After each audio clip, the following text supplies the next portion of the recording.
Bab 478. Bisa membunuh kakek dan ayah. Polos. Sander melirik wanita di depannya ini sekilas. Seketika dia merasa wanita ini tidak sepolos yang dia bayangkan. Namun, Sander juga merasa wajar, karena bagaimanapun juga dia hidup dalam keluarga kekaisaran. Meskipun tidak melakukan hal yang licik, pasti pernah melihat banyak hal. Pada saat ini, langit mulai terang. Sander melirik ke arah langit, lalu tersenyum dan berkata, "Nona Gabi, ayo kita jalan-jalan di luar." Gabi tidak menolak, dia menganggukkan kepalanya. Mereka berjalan di dalam istana, karena kekacauan dari para pembalik waktu. Sekarang keamanan istana lebih ketat, terutama bagian dalam istana. Setidaknya ada 10 kaisar agung nasib yang menjaga. Sander melirik sekeliling, sekarang dekorasi istana sangatlah meriah. Ada berbagai tempelan merah di dinding istana, lalu lampion merah di dinding-dinding. Selain itu, juga ada karpet merah di depan berbagai geraha pernikahan. Dinasti Yongye tidak akan sembarangan melaksanakan acara pernikahan kali ini. Karena bagaimanapun juga, mereka sudah mengetahui identitas Sander, dinasti Yongye tentu saja akan melakukan yang terbaik.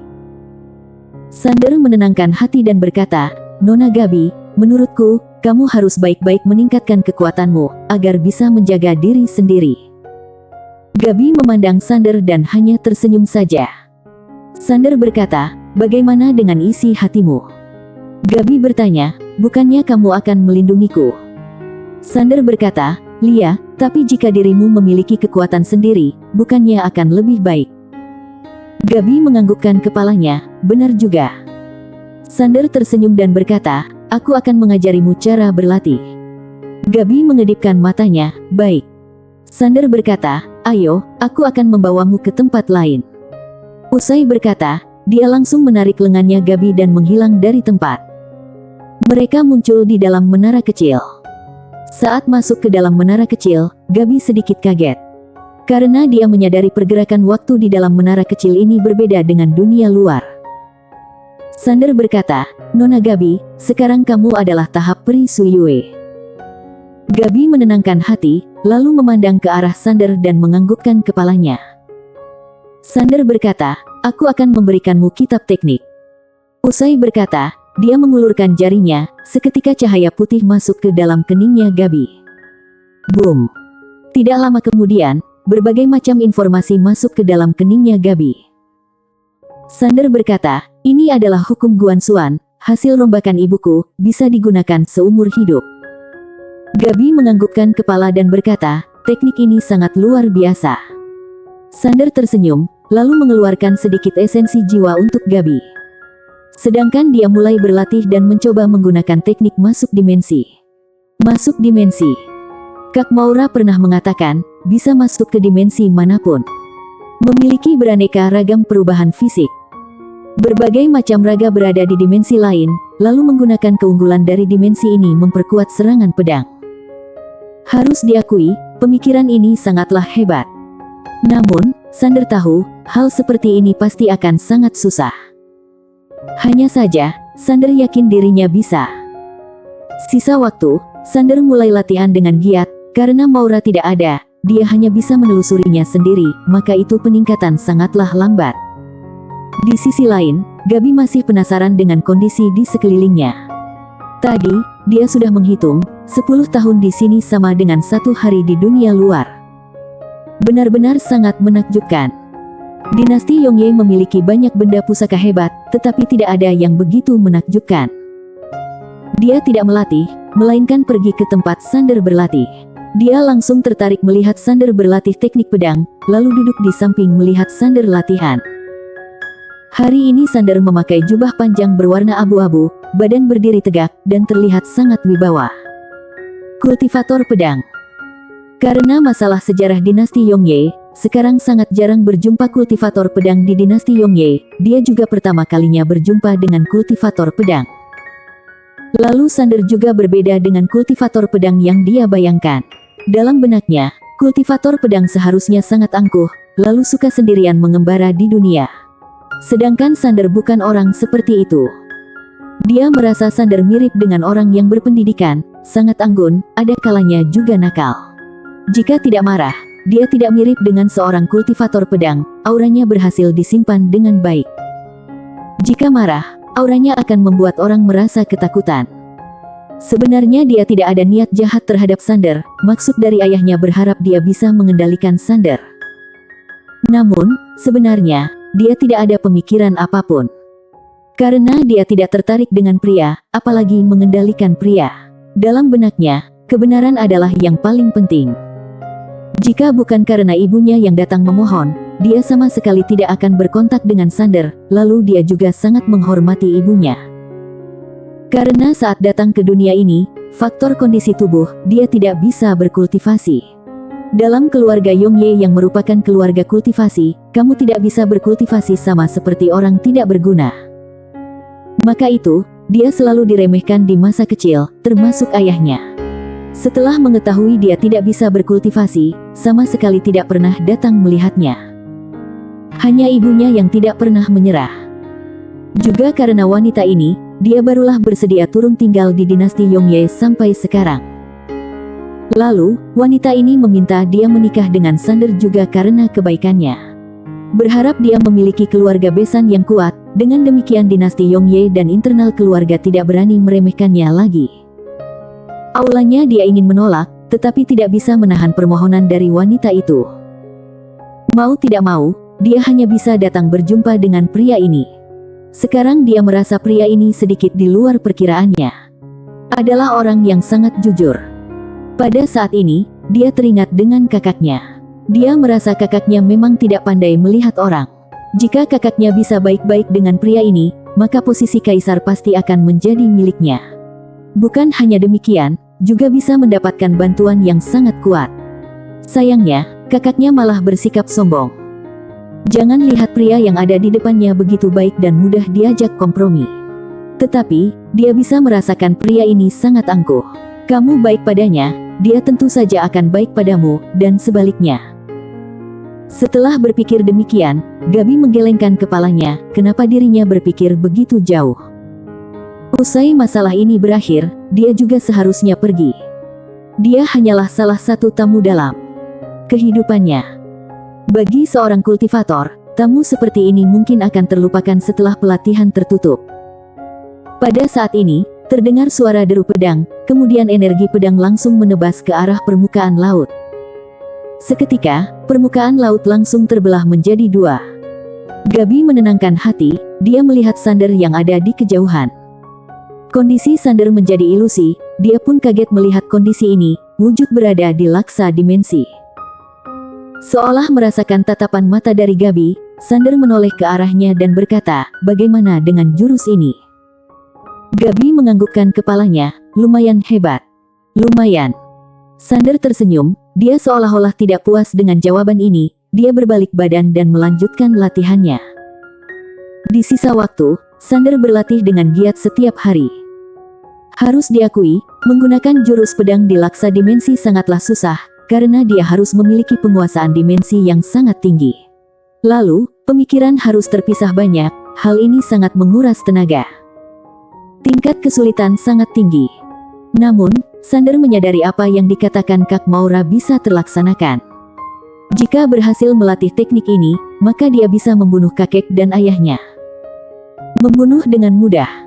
Saat berpikir demikian, Sander langsung tertawa. Dirinya sepertinya semakin berlagak. Semua ini pasti karena alasan garis keturunan iblis gila. Lagi-lagi garis keturunan iblis gila yang menjadi kambing hitamnya. 1 hari di luar sama dengan 1 tahun di dalam menara. Dengan demikian, Sander latihan giat selama setengah tahun. Akhirnya dia berhasil menguasai teknik laksa dimensi ini. Sekali menggunakan jurus ini, laksa dimensi akan muncul serangan pedang dari Sander. Tentu saja, hanya satu serangan sudah ada kekuatan ratusan kali lipat. Kekuatan ini sangatlah menakutkan, sampai dimensi di dalam menara juga sudah sanggup untuk menahannya. Sebenarnya, untung saja ada pohon nyata, kalau tidak energi Suan yang dia miliki juga tidak akan cukup. Bukan hanya demikian, setelah dia menggunakan jurus ini, seluruh tenaga dan energi pasti akan terkuras habis. Sekali menggunakan teknik ini, dia harus istirahat cukup lama. Kekuatan sangat kuat, tetapi tidak bisa digunakan terlalu sering. Jika bisa membangkitkan dua macam garis keturunan, maka kekuatan dari serangan ini akan semakin kuat. Sander mulai menantikannya. Pada saat itu juga, dia seolah-olah teringat sesuatu lalu menyimpan pedangnya. Dia berbalik badan melihat ke tepi pantai, melihat Gabi masih duduk di sana memandang ke arahnya. Sander juga berjalan ke depan Gabi dan berkata, "Belakangan ini, kamu sering datang melihatku latihan, apakah ada merasa aku sangat hebat?" Gabi mengedipkan matanya, "Memang sangat hebat." Sander tertawa dan berkata, "Sebenarnya aku baru mengeluarkan 10% kekuatanku, jika aku mengeluarkan 20%, kekuatan akan lebih luar biasa, menara ini tidak sanggup menahannya." Menara kecil diam tak berkata. Gabi tersenyum dan berkata, "Oh iya."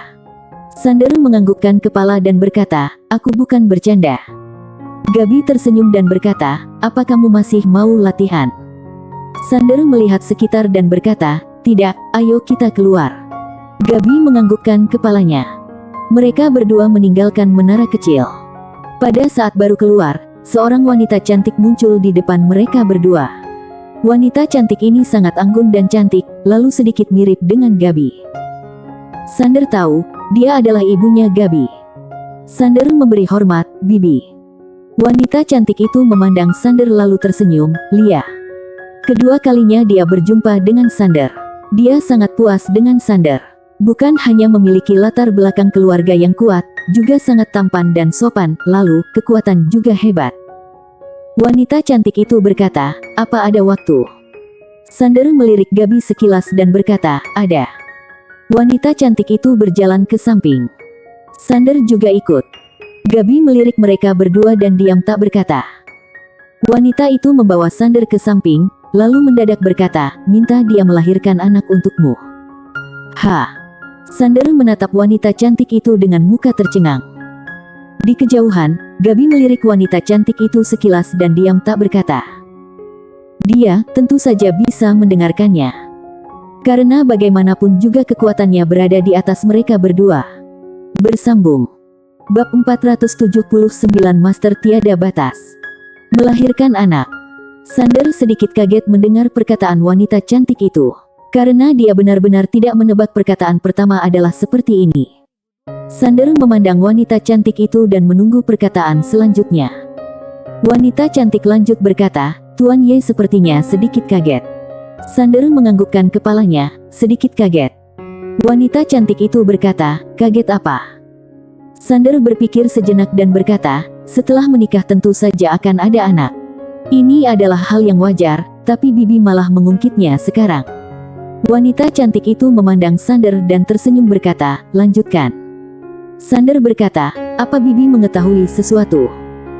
Wanita cantik itu sedikit kaget dan berkata, "Tuan Ye, aku tidak pernah berjumpa denganmu, juga tidak tahu sikap dan kepribadianmu. Tapi, kamu bisa bersama dengan Gabi maka menandakan sikap dan kepribadianmu sangatlah baik. Karena Gabi sangat susah dekat dengan orang asing." Sander menoleh ke arah Gabi yang ada di belakangnya. "Lia, wanita ini memang agak pendiam, lalu kelihatan familiar, sebenarnya sangat sombong.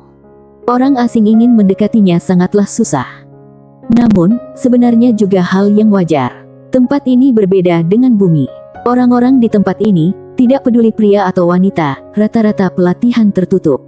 Mereka tidak terlalu peduli dengan masalah hubungan masyarakat. Karena bagaimanapun juga, ada kalanya pelatihan tertutup, ratusan tahun berlalu, bahkan bisa ribuan tahun. Pelatihan bisa membuat orang kehilangan sifat manusia. Karena kamu hidup ribuan tahun bahkan ratusan ribu tahun, maka akan memandang ringan segalanya. Wanita cantik itu lanjut berkata, "Tuan Ye, karena saat kecil Gabi tidak bisa berlatih, dia menerima cemooh yang begitu banyak, tetapi dia malah tidak pernah mengeluh, hanya menerima dengan lapang dada. Tapi, ini juga hal yang aku khawatirkan, karena dia menghadapi orang sesama bagaikan bukan manusia lagi." Sander mengerutkan keningnya, dia diam tak berkata.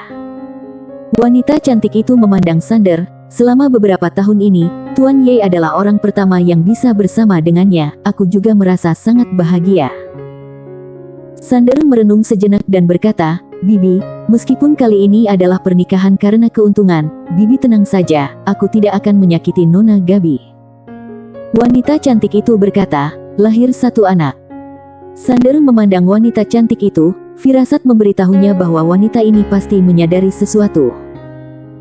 Wanita cantik itu lanjut berkata, tubuh Gabi sangatlah seksi, jika bisa bersama dengannya, pasti sangat nikmat, kamu pasti mengerti.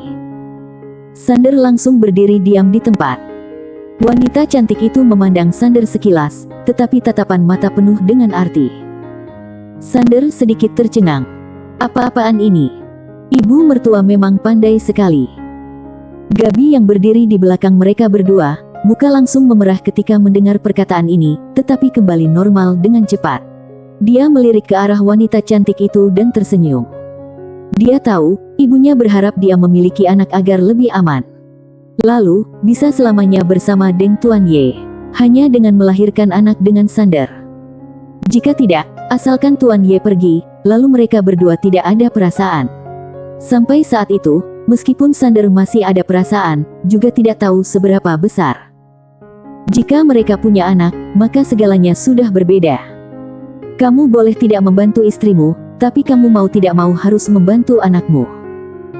Inilah pemikiran wanita cantik itu sekarang. Sander melirik wanita cantik yang ada di depannya. Dia tahu wanita cantik ini pasti sudah menebak sesuatu, barulah akan berkata demikian. Tubuh seksi. Sander merenung sejenak, lalu muncul perasaan yang aneh. Sander menggelengkan kepala, lalu segera menenangkan hatinya dan memaki dalam hatinya, garis keturunan iblis gila brengsek. Garis keturunan iblis gila kembali menjadi kambing hitam. Wanita cantik itu berhenti dan berkata, Tuan Ye, bagaimana pendapatmu? Sander melirik Gabi yang ada di kejauhan. Gabi berdiri di sana, bagaikan bunga teratai yang tumbuh di kolam kotor, terlihat begitu suci. Cantik sekali. Saat melihat Sander menoleh ke arahnya, Gabi sangat tenang dan hanya tersenyum tipis. Sander tersenyum, lalu menenangkan hati dan berkata, Bibi, Gabi terlihat lemah, sebenarnya sangatlah keras dan mandiri. Kamu jangan lihat dia bisa bersama denganku, tapi sebenarnya aku tidak ada bedanya dengan orang lain. Wanita cantik itu mengerutkan kening dan berkata dengan heran, kenapa berkata demikian? Sander berkata dengan serius, segala hal bukan terjadi dalam seketika. Sikap Nona Gabi bisa menjadi seperti ini pasti bukan dalam seketika, juga tidak mungkin akan berubah karena berjumpa seseorang. Lalu, selama 2 hari ini, aku menyadari Nona Gabi memang terlihat lemas, tetapi sangat mandiri. Kali ini dia menyetujui pernikahan ini, pasti karena alasan Bibi, kan? Wanita cantik itu melihat Sander dengan tatapan kaget. Dia sudah memandang remeh Tuan Ye. Baginya, orang kaya generasi kedua seperti ini biasanya sangat angkuh dan sedikit bodoh. Tetapi, setelah berbincang dengannya, dia menyadari Tuan Ye yang ada di depannya berbeda, pantas saja putrinya yang bersikap dingin ini bersama dengannya. Sander lanjut berkata, Bibi, masalah aku dan Nona Gabi biarkan waktu saja yang menentukan. Wanita cantik itu melirik Sander sekilas, lalu menghela napas dan tidak berbicara lagi. Sama seperti yang dia tebak, 2 orang ini pasti mencapai suatu kesepakatan. Merupakan orang yang mandiri. Namun, tetap harus ada anak. Saat berpikir demikian, wanita cantik itu kembali mengingatkan, Gabi bukan hanya seksi, juga ibu. Pada saat ini, Gabi memotong pembicaraan wanita cantik itu. Dia memandang wanita cantik itu dengan malu, jika tidak dihentikan, ibunya pasti akan mengatakan hal-hal yang lebih memalukan. Melihat Gabi memotong pembicaraannya, wanita cantik itu menghela napas dan berkata, kalian baik-baik berbincang saja. Usai berkata, dia berbalik badan dan pergi. Sander sangat penasaran, selain seksi, ada apa lagi? Pada saat ini, Gabi berjalan ke samping Sander. Dia memandang Sander dan berkata, apa yang sedang kamu pikirkan? Sander mengedipkan mata dan tidak berbicara. Gabi menggelengkan kepalanya, dia tahu pria ini pasti sudah berpikir jauh sekali. Sander berkata dengan serius, Ibu Gabi, ibumu benar-benar khawatir denganmu. Gabi menganggukkan kepalanya, aku tahu. Sander tersenyum dan berkata, tapi, kamu sepertinya tidak khawatir dengan dirimu sendiri. Gabi tersenyum dan berkata, aku juga tidak ada musuh, memang apa yang perlu aku khawatirkan? Sander sedikit kaget, Nona Gabi, selama beberapa hari bersamamu, aku menyadari satu hal. Gabi memandang Sander dan berkata, "Apa?" Sander berkata dengan serius, "Kamu sedikit misterius." Gabi tersenyum dan berkata, "Oh iya." Sander menganggukkan kepalanya dan berkata, "Pertama kali berjumpa denganmu, kamu memberikan perasaan padaku bahwa kamu adalah wanita yang lemah. Oleh karena itu, aku kasihan padamu, tidak berharap kamu menjadi pion dalam pernikahan ini, berharap bisa membantumu menyelesaikan masalah ini. Tapi, sekarang aku menyadari pemikiranku ada yang salah." Gabi memandang Sander dan diam tak berkata. Sander lanjut berkata, "Kamu sangat tenang, selama ini kamu terlihat sangat tenang. Termasuk saat para pembalik waktu menyerang, kamu juga sangat tenang. Orang yang bisa setenang ini, selain memiliki hati yang besar, maka..." Setelah itu, Sander memandang Gabi dan tidak berbicara lagi. Gabi tersenyum dan berkata, "Maka apa?" Sander menarik tangannya Gabi. Gabi juga tidak melawan, membiarkan Sander menarik tangannya. Sander melihat wanita di depannya dengan tatapan heran. Karena dia menyadari wanita yang ada di depannya benar hanyalah tingkat peri Suyue. Apakah dirinya sudah salah menebak? Sander mengerutkan keningnya. Gabi memandang Sander, lalu tersenyum tipis. Sander berkata dalam hati, "Tuan Pagoda, apakah dia benar hanya tingkat peri Suyue?" Pagoda kecil berkata, "Aku hanyalah sebuah pagoda." Muka Sander langsung masam, "Kamu juga tahu dirimu adalah sebuah pagoda." Pada saat ini, Gabi mendadak berkata, "Tuan Ye, apa yang sedang kamu lakukan?" Sander menenangkan hati, dia memandang ke langit dan berkata, "Nona Gabi, hari ini kita akan menikah." Gabi menganggukkan kepalanya, "Lia." Reaksi sangatlah tenang. Sander sedikit kaget, apakah wanita ini benar hanya tingkat peri Suyue, bukanlah sedang menipunya. Gabi melihat Sander yang kebingungan pun tersenyum. Karena pria ini mulai mencurigainya.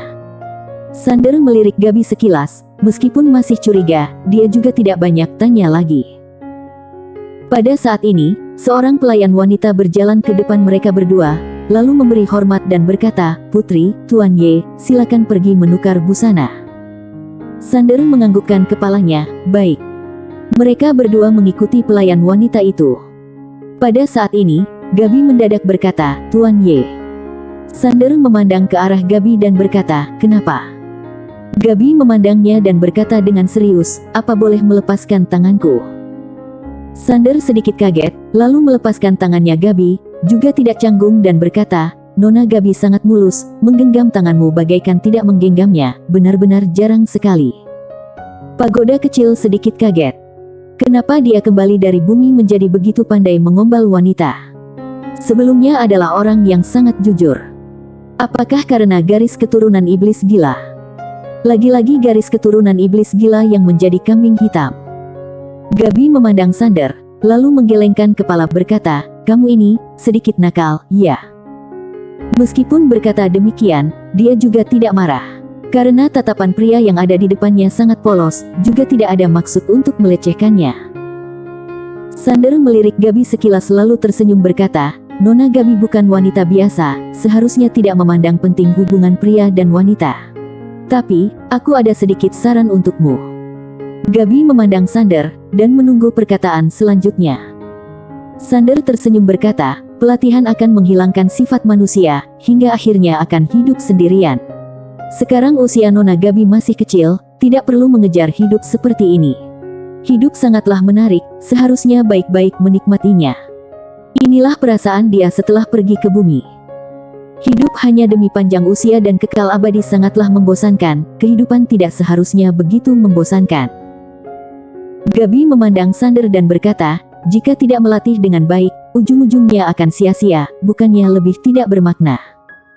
Sander menganggukkan kepalanya, "Benar." Dia memandang Gabi sekilas, lalu hati sangat kaget. Tak disangka wanita ini mengetahui begitu banyak, apakah dia benar adalah seorang kultivator super? Tidak seharusnya.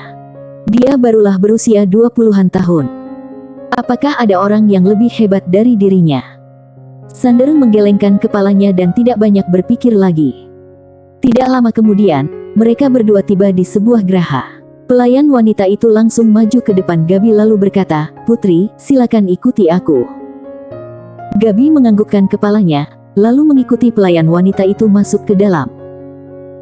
Lalu, seorang pelayan wanita juga muncul di depan Sander, lalu berkata dengan sopan, "Tuan Ye, silakan ikutiku untuk menukar pakaian."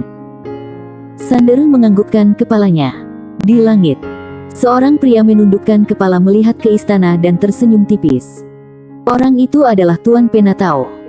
Lalu, juga ada seorang pria yang berdiri di samping Tuan Penatao. Pria ini adalah Master Tiada Batas yang berada di bumi. Tuan Penatao berkata, "Bagaimana?" Master Tiada Batas berkata, "Kondisi tidak begitu baik." Tuan Penatao mengedipkan matanya, "Apa maksudmu?"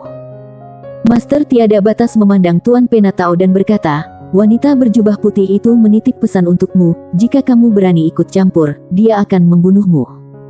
Sialan. Tuan Penatao langsung mengamuk, "Berani sekali mengancamku, aku sampai mati juga tidak akan menundukkan kepala." Master Tiada Batas berkata, "Dia sangat serius." Tuan Penatao berkata, "Perselisihan di antara junior, aku memang tidak boleh ikut campur." Master Tiada Batas langsung menatap Tuan Penatao dengan muka menyindir. Bersambung.